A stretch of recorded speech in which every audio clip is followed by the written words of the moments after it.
ಶ್ರೀ ಚನ್ನಕೇಶವ ಸ್ವಾಮಿ ದೇವಾಲಯದಲ್ಲಿ ಮಾರ್ಚ್ 3 ಮಂಗಳವಾರ ಕೇತುಗ್ರಸ್ತ ಚಂದ್ರಗ್ರಹಣ ಹಿನ್ನೆಲೆಯಲ್ಲಿ ವಿಶೇಷ ವ್ಯವಸ್ಥೆ ಕೈಗೊಳ್ಳಲಾಗಿದೆ. ಮಾರ್ಚ್ 3ರಂದು ಬೆಳಗ್ಗೆ 9 ಗಂಟೆಯೊಳಗೆ ಪೂಜೆ ಸಲ್ಲಿಸಿ ಬಳಿಕ ದೇವಾಲಯದ ಗರ್ಭಗುಡಿ ಬಾಗಿಲನ್ನು ಬಂದ್ ಮಾಡಲಾಗುವುದು.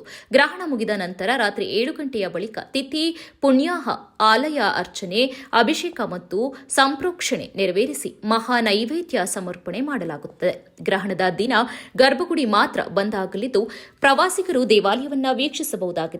ಮಾರನೇ ದಿನ ಮಾರ್ಚ್ 4ರಂದು ಭಕ್ತಾದಿಗಳಿಗೆ ದೇವರ ದರ್ಶನಕ್ಕೆ ಅವಕಾಶ ಇರುತ್ತದೆ.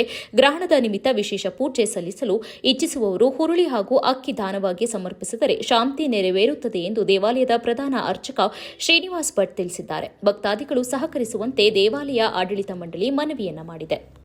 ಮುಂಚೆನೇ ಶುರುವಾಗೋದ್ರಿಂದ 3:40ರಿಂದ ಪ್ರಾರಂಭ ಆಗಿ 6:47 ತನಕ ಇರೋದ್ರಿಂದ 9 ಗಂಟೆ ಕಾಲ ಮುಂಚೆ ಅಂದರೆ ನಾವು ಬೆಳಗ್ಗೆ ನಿತ್ಯ ಪೂಜೆ ಆಗಿ 9:30 ಒಳಗೆ ನಮ್ಮ ದೇವಾಲಯ ನಿತ್ಯ ಕೈಂಕರ್ಯ ಮುಗಿಸಿಕೊಂಡು ಸುತ್ತು ಪೂಜೆ ಮುಗಿಸಿ ಬಲಿಪ್ರದಾನ ಮುಗಿಸಿ ದೇವಾಲಯದ ಗರ್ಭಗುಡಿ ಬಾಗಿಲು ಹಾಕಲಾಗುತ್ತೆ. ಆವಾಗಿಂದ ದೇವಸ್ಥಾನದ ಪ್ರವಾಸಿಗರಿಗಾಗಲಿ ಇವರಿಗಾಗಲಿ ಯಾವುದೇ ದರ್ಶನವಿರುವುದಿಲ್ಲ ಗರ್ಭಗುಡಿ. ಆದರೆ ಹೊರಗಡೆ ಶಿಲ್ಪಕಲೆ ನೋಡೋದಕ್ಕೋಸ್ಕರ ಅವರಿಗೆ ದರ್ಶನಕ್ಕೆ ಅವಕಾಶ ಇರುತ್ತೆ. ನಾವು ಹೊರಗಡೆ ಗರ್ಭಗುಡಿ ಮಾತ್ರ ಬಾಗಿಲು ಹಾಕೋದ್ರಿಂದ 6:47 ನಂತರ ಮೋಕ್ಷ ಆದ ನಂತರ ನಾವು 7 ಗಂಟೆಯಲ್ಲಿ ನಮ್ಮ ನಿತ್ಯ ಕೈಂಕರ್ಯ ಮುಗಿಸ್ಕೊಂಡು 7:15 ಬಂದು ಅಂತರಂಗದಲ್ಲಿ ಮೊದಲು ಪುಣ್ಯ ಶುದ್ಧಿ ಪುಣ್ಯ ಆಗಿ ಸಂಪ್ರೋಕ್ಷಣೆಯಾಗಿ ಸುತ್ತುಗುಡಿಗಳಿಗೆ ಅಂತರಂಗ ಅಭಿಷೇಕ ಆಗಿ ಆಲಯ ಪ್ರೋಕ್ಷಣೆ ಆದಮೇಲೆ ಮಹಾನೈವೇದ್ಯ ಮತ್ತು ಮಹಾಮಂಗಳಾರತಿ ನಡೆಯೋದು ದರ್ಶನಕ್ಕೆ ಭಕ್ತಾಗಲಿ ಅವಕಾಶ ಇರುತ್ತೆ.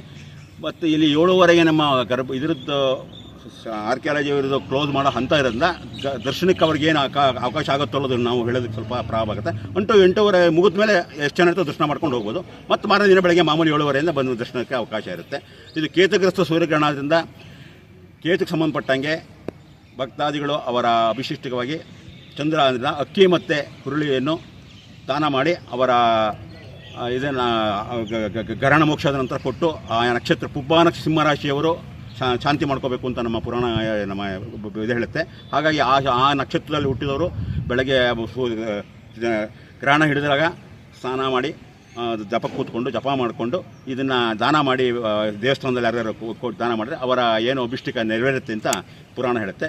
ಇದೇ ರೀತಿ ಎಲ್ಲ ಭಕ್ತಾದಿಗಳು ಇದರಿಂದ ಅನುಕೂಲ ಆಗಲಿ ಅಂತೇಳಿ ಕೇಶವನಲ್ಲಿ ದಯ ಇರಲಿ, ಪೂರ್ತಿ ಏನು ತೊಂದರೆ ಆಗದಲ್ಲೇ ಎಲ್ಲ ನಡೀಲಿ ಅಂತ ಇದು ಕೇಶವನಲ್ಲಿ ಪ್ರಾರ್ಥನೆ ಮಾಡ್ತಾ ಪ್ರಧಾನ ಅರ್ಚಕ ಶ್ರೀನಿವಾಸ್ ಭಟ್ರು ದೇವಾಲಯ ಪರವಾಗಿ ಆಡಳಿತ ಮಂಡಳಿ ಪರವಾಗಿ 2 ಮಾತುಗಳನ್ನು